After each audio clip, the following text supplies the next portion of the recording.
ಹನುಮಂತು ಅವರಿಗೆ ಲೆಟರ್ಗಳನ್ನು ಬರೀತಾರೆ. ಯಾರು ಸ್ವಾಮಿ ಲೆಟರ್ಗಳನ್ನು ಬರೀತಾರೆ ಅಂತ ನೀವು ಕೇಳ್ಬೋದು. ಆ್ಯಕ್ಚುಲಿ ಬಿಗ್ ಬಾಸು ಚಟುವಟಿಕೆಯನ್ನು ಕೊಟ್ಟಿದ್ದರು. ಏನು ಅಂತಂದರೆ, ನಿಮ್ಮ ಜೊತೆಲಿರ್ತಕ್ಕಂಥವ್ರಿಗೆ ನೀವು ಲೆಟರ್ಗಳನ್ನು ಬರಿಬೋದು. ಅವರು ಕಂಡಿಡಿದ ಮೇಲೆ ನೀವು ಅದನ್ನು ಓದಬೇಕು ಅನ್ನುವಂಥ ಒಂದು ಚಟುವಟಿಕೆಯನ್ನು ಕೊಟ್ಟಿರ್ತಾರೆ. ತುಂಬ ಚೆನ್ನಾಗಿರುತ್ತೆ. ಆಲ್ಮೋಸ್ಟು ಹನುಮಂತು ಅವರಿಗೆ ಆ್ಯಕ್ಚುಲಿ ಒಂದು 4 ಜನ ಲೆಟರ್ಗಳನ್ನು ಬರೀತಾರೆ. ಮೊದಲು ಭವ್ಯಗೌಡ ಲೆಟ್ರನ್ನು ಬರೀತಾಳೆ. ಈ ಭವ್ಯಗೌಡದು ಏನಪ್ಪ ಅಂತಂದರೆ, ತ್ರಿವಿಕ್ರಮ್ಗೆ ಏನು ಉದ್ದುದ್ದ ಬರೆದಿರ್ತಾಳೆ.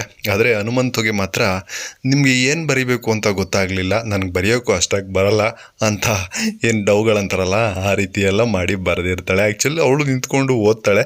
ಆದರೆ ಆಕೆ ಹೇಳ್ತಕ್ಕಂಥದ್ದು ಏನಪ್ಪ ಅಂತಂದರೆ, ನೀವು ಹಾಡನ್ನು ಹಾಡ್ತಾಯಿರಿ, ಹೀಗೆ ಬೇಗ ಮದುವೆ ಆಗಿ ಊಟ ಹಾಕಿಸಿ, ಈ ರೀತಿ ಹೇಳಿ ಆ್ಯಕ್ಚುಲಿ ಸಿಂಪಲ್ಲಾಗಿ ಆ್ಯಕ್ಚುಲಿ ಹನುಮಂತು ಬಗ್ಗೆ ಈ ರೀತಿ ಮುಗಿಸ್ಬಿಡ್ತಾಳೆ.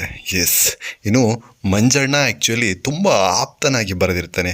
ಅವನು ತುಂಬ ಚೆನ್ನಾಗಿ ಹೇಳ್ತಾನೆ, ಹನುಮಂತು ಅವರೇ, ನಿಮ್ಮ ಆಲೋಚನೆಗಳು ಚೆನ್ನಾಗಿದೆ, ನಿಮ್ಮ ಒಂದು ಏನು ಹಳ್ಳಿಯ ಜೀವನ ಚೆನ್ನಾಗಿದೆ, ನೀವು ಒಳ್ಳೆ ಮುಗ್ಧರು, ಇದೆಲ್ಲ ತುಂಬ ಚೆನ್ನಾಗಿ ಬರೀತಾರೆ. ಹಾಗೆ ನಿಮ್ಮ ಯೋಚನೆಗಳನ್ನು ಹಾಗೆ ಇಟ್ಕೋಬೇಡಿ, ಅದನ್ನು ಹೊರಗಡೆ ಹಾಕಿ ಅನ್ನುವಂಥ ಮಾತುಗಳನ್ನು ಹೇಳ್ತಾರೆ.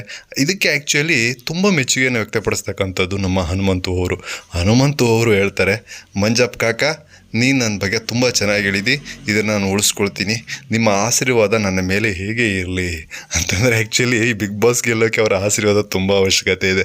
ಯಾಕೆಂದರೆ ಇಲ್ಲಿ ನೀವು ನೋಡಿರ್ಬೋದು, ಮೂರು ಜನ ಜೊತೆಯಾಗ್ಬಿಟ್ಟಿದ್ದಾರೆ ಇವಾಗ.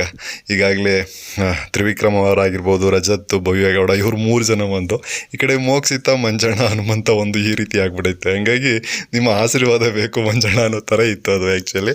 ಓಕೆ, ಇದಾದ ನಂತರ ಆ್ಯಕ್ಚುಲಿ ಮೋಕ್ಷಿತ ತುಂಬ ಚೆನ್ನಾಗಿ ಬರೀತಾಳೆ. ಮೋಕ್ಷಿತ ಸೀದ ಸಾದ ಗಂಡು ಐದ ಹಾಡನ್ನು ಹಾಡಿ ಆ್ಯಕ್ಚುಲಿ ಹನುಮಂತನ ಬಗ್ಗೆ ತುಂಬ ಒಳ್ಳೆಯ ಪದಗಳನ್ನು ಬರೀತಾಳೆ. ಎಸ್, ಆ್ಯಕ್ಚುಲಿ ಹನುಮಂತನ ವ್ಯಕ್ತಿತ್ವ ಮತ್ತು ಮೋಕ್ಷಿತಳ ವ್ಯಕ್ತಿತ್ವ ತುಂಬ ಸಿಂಪಲ್ಲಾಗಿ, ತುಂಬ ಸರಳತೆಯಿಂದ ಕೂಡಿರುತ್ತೆ. ಅವರಿಬ್ಬರಿಗೂ ತುಂಬ ಒಳ್ಳೆಯ ಅದ್ಭುತವಾದ ವ್ಯಕ್ತಿತ್ವದಲ್ಲಿ ಒಳ್ಳೆ ಮ್ಯಾಚಿಂಗ್ ಅಂತೂ ಇದೆ. ಎಸ್, ಆಮೇಲೆ ತ್ರಿವಿಕ್ರಮ್ ಅವರು ಕೂಡ ಒಂದಷ್ಟು ಬರೀತಾರೆ. ಹಾಗೆ ಮೋಕ್ಷಿತ ಇಲ್ಲಿ ಈ ಒಂದು ಇದರಲ್ಲಿ ಕೂತಿರ್ಬೇಕಾದ್ರೆ ಒಂದು ಮಾತನ್ನು ಹೇಳ್ತಾಳೆ. ಎಸ್, ಇಲ್ಲಿವರೆಗೂ ನಮ್ಮಲ್ಲೇ ಒಂದು ಮನಸ್ತಾಪ ಇತ್ತು, ಈ ಒಂದು ಮನಸ್ತಾಪಗಳನ್ನು ಬಿಟ್ಬಿಡೋಣ, ಇನ್ಮೇಲೆ ಎಲ್ಲರೂ ಕೂಡ ಹೊರಗಡೆ ಹೋದ್ಮೇಲೆ ತುಂಬ ಚೆನ್ನಾಗಿರೋಣ, ಇನ್ನೇನು ಮುಗೀತಲ್ವ ಬಿಗ್ ಬಾಸು, ಇನ್ನೂ ಮನಸ್ತಾಪಗಳು ಹೋದೋ ಚೆನ್ನಾಗಿರೋಣ ಅಂತ ಆ್ಯಕ್ಚುಲಿ ಮೋಕ್ಷಿತ ಹೇಳಿದ್ರೆ ನಮ್ಮ ಹನುಮಂತವರು ತುಂಬ ಚೆನ್ನಾಗಿ ಟಾಂಗ್ ಕೊಡ್ತಾರೆ ಅಂತ ಹೇಳ್ಬೋದು.